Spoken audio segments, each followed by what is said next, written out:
Assalamualaikum warahmatullahi wabarakatuh. Di video kali ini saya ingin mempresentasikan mengenai APBN, Anggaran Pendapatan dan Belanja Negara. Nah, kita semua pasti sudah tidak asing lagi dengan istilah APBN atau Anggaran Pendapatan dan Belanja Negara. Sebenarnya apa sih APBN itu? APBN adalah rencana keuangan tahunan pemerintah negara yang disetujui oleh Dewan Perwakilan Rakyat atau DPR. APBN merupakan salah satu perwujudan pasal 23 Undang-Undang 1945 dan tahun 2020 APBN diatur dalam Undang-Undang Nomor 20 tahun 2019.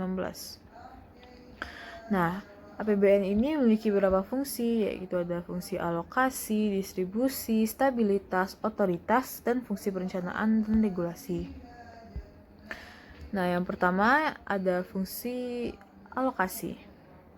Fungsi alokasi dari segi alokasi, APBN ini berfungsi untuk membagi anggaran berdasarkan tujuannya, apakah untuk pemerataan atau pembangunan. Adanya fungsi ini akan memudahkan negara untuk menurunkan angka pengangguran, meningkatkan efisiensi sumber daya, serta mendongkrak daya guna ekonomi. Lalu ada fungsi distribusi. APBN bertujuan untuk mendistribusikan dana kepada masyarakat sesuai alokasi yang sudah direncanakan sebelumnya. Dengan begitu, kebijakan keuangan yang dibuat negara bisa lebih teliti dan adil untuk setiap daerah.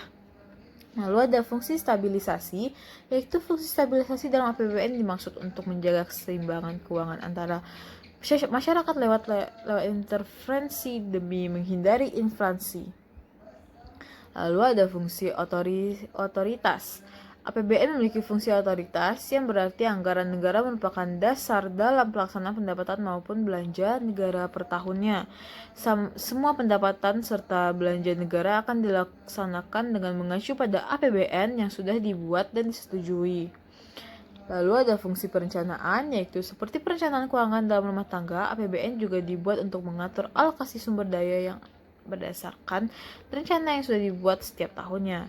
Yang terakhir yaitu fungsi regulasi, yaitu berdasarkan fungsi regulasi, APBN bermanfaat untuk memacu kebutuhan ekonomi sebuah negara dengan tujuan jangka panjang, membuat kehidupan rakyat lebih makmur.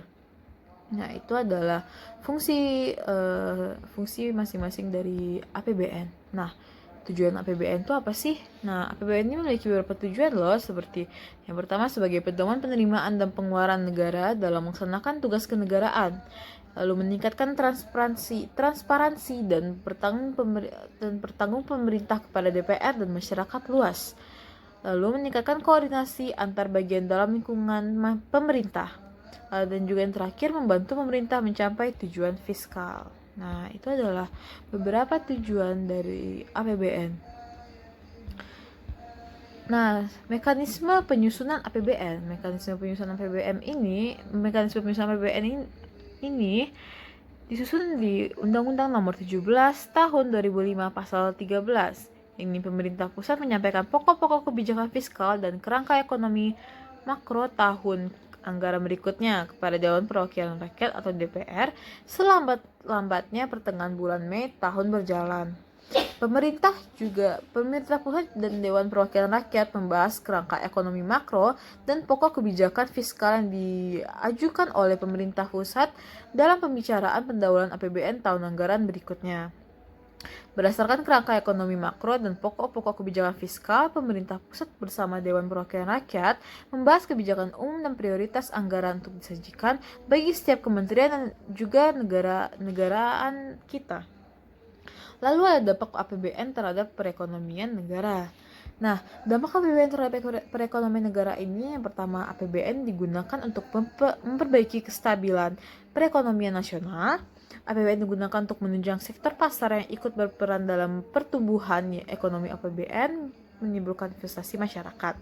APBN mengaruhi pertumbuhan ekonomi masyarakat melalui kemauan dan kemampuan kerja rakyat serta investasinya.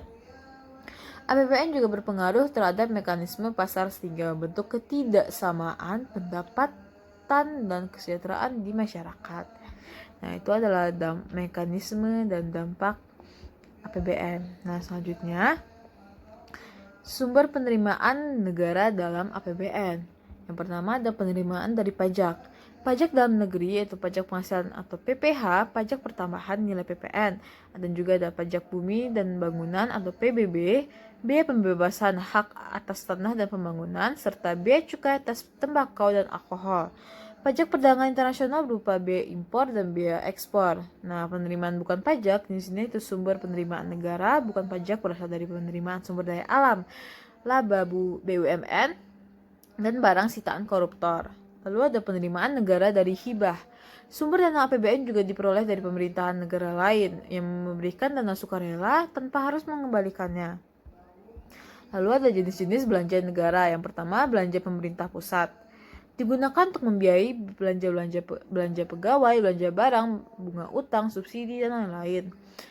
Pengeluaran pembangunan. Pengeluaran dari segi pembangunan terbagi menjadi dua, yaitu pembangunan fisik dan pembangunan fisik. Sedangkan dari segi pembiayaan, pengeluaran pembangunan terdiri dari yang pertama itu pembiayaan rupiah, yang termasuk tabungan pemerintah dan pinjaman program proyek. Lalu yang kedua pembiayaan proyek.